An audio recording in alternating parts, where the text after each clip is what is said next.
Actor ரவிமோகனுக்கும் ஆர்த்திக்கும் நீதிமன்றத்தில் வழக்கு விசாரணை போயிட்டு இருக்க நேரத்தில் இப்போ மறுபடியும் சோசியல் மீடியா ஃபுல்லாவே வந்து இவங்களோட விவாகரத்து நியூஸ் தான் இப்போ பரபரப்பாக போயிட்டு இருக்கு. ரவிமோகன் கெனிசா கூட பொது இடங்கள்ல பல இடங்கள்ல கலந்துகிட்டது தான் இப்போ பெரும் சர்ச்சையை ஏற்படுத்தியிருக்கு அப்படின்னு தான் சொல்லணும். ரசிகர்கள் மீடியாக்கள் எல்லாருமே அதிர்ச்சியாகி பல கேள்விகளை கேட்டுட்டு வந்துட்டு இருக்காங்க.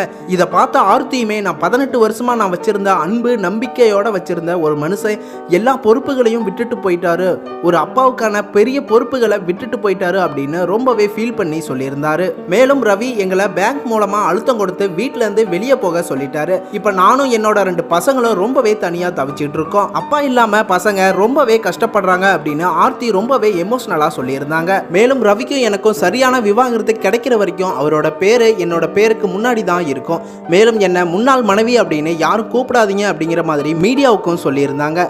ஆர்த்தியோட இந்த அறிக்கையை தொடர்ந்து கெனிசாவும் ஒரு அறிக்கையை வெளியிட்டு இருந்தாங்க. கெனிசா என்ன சொல்லியிருந்தாங்க அப்படின்னா, ஆர்த்தி அவங்களோட அம்மா சென்டிமெண்டை காட்டி எல்லாரையும் ஏமாத்த பார்க்கறாங்க. கூடி சீக்கிரமே வந்து அவங்களோட உண்மையான முகம் என்ன அப்படிங்கிறது வெளியே தெரிய வரும். மேலும் ரவி கூட நான் சேர்ந்து வாழ எல்லா உரிமையும் எனக்கு இருக்கு அப்படிங்கிற மாதிரியும் அவங்களும் ஒரு மெசேஜை ஷேர் பண்ணியிருந்தாங்க. இது வரைக்கும் அமைதியாவே இருந்த ரவிமோகன் இப்ப ஒரு அறிக்கையை வெளியிட்டு இருக்காரு.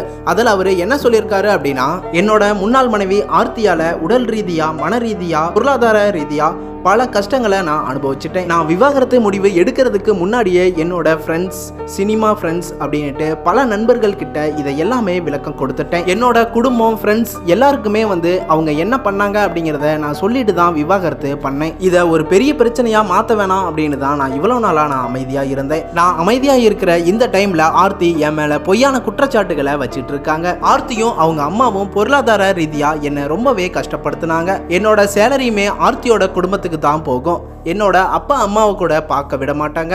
அவங்க வீட்லயே என்ன ஒரு கூண்டில் அடப்பட்டு வச்சிருக்கிற மாதிரி தான் வச்சிருந்தாங்க. அவங்கள பொறுத்த வரைக்கும் நான் ஒரு தங்க முட்டையிடுற வாத்து. நான் வீட்டை விட்டு வெளியே வரும்போது என்னோட பணம், டாக்குமெண்ட்ரி அப்படின்னு எல்லாத்தையும் வாங்கி வச்சுக்கிட்டு தான் வெளியே விட்டாங்க. அப்போ எனக்கு ஆதரவாக இருந்தது தான் கெனிசா. அவங்க ஒரு தெரபிஸ்டா எனக்கு ட்ரீட்மெண்ட் பண்ணல, என்ன ஒரு நல்ல ஃப்ரெண்டா எடுத்துக்கிட்டு தான் ட்ரீட்மெண்ட் பண்ணாங்க. எனக்கு பண்ண எல்லா கொடுமைகளுமே கெனிசாவுக்கும் தெரியும். நான் 16 வருஷங்களுக்கு மேல கஷ்டங்களை அனுபவிச்சுட்டேன். நான் ஆர்த்தியை தான் விவாகரத்து பண்றேன், என்னோட பசங்களை இல்ல. என்னோட பசங்களை நான் என்னைக்குமே கண்டிப்பா நல்லா பார்த்துப்பேன். அந்த மாதிரி ஒரு இடத்துக்கு எவ்வளவு பணம் கொடுத்தாலும் நான் மறுபடியும் கண்டிப்பா போக மாட்டேன். நான் வீட்டை விட்டு வரும்போதே எனக்கும் எல்லாமே தெரியும். எவ்வளவு கஷ்டங்களை நான் தாண்டி வரணும் அப்படிங்கிறது நான் தெரிஞ்சுதான் நான் அந்த முடிவை எடுத்தேன். அதனால ஊடகங்கள், நண்பர்கள், எல்லா ஃப்ரெண்ட்ஸ் எல்லாருமே வந்து என்னை புரிஞ்சுக்கோங்க அப்படின்னு ஆர்த்தியை பத்தியும் அவங்க குடும்பத்தை பத்தியும் ரவி பட்ட கஷ்டங்களை பத்தியும் ஓப்பனா பேசியிருக்காரு.